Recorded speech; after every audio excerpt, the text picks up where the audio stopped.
YCP కార్యకర్తలపై lathi charge. చలో medical college కార్యక్రమానికి బయలుదేరిన పెనమలూరు వైఎస్ఆర్సీపీ పార్టీ ఇన్ఛార్జ్ దేవభక్తుని చక్రవర్తి మచిలీపట్నంలో పాదయాత్రగా వెళ్తున్న వైసీపీ కార్యకర్తలను అడ్డుకునే క్రమంలో లాఠీ చార్జ్ చేసిన పోలీసులు. ఏం తప్పు చేశామని కొడుతున్నారంటూ పోలీసులను ప్రశ్నించిన చక్రవర్తి. జై జగన్, జై జగన్, జై జగన్, జై జై జగన్.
ఎందుకు ఆగాలి?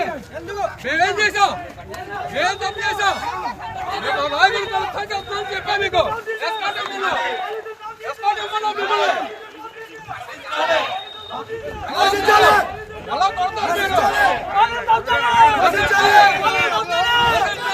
షేర్ చేయండి, లైక్ చేయండి, సబ్స్క్రైబ్ చేయండి.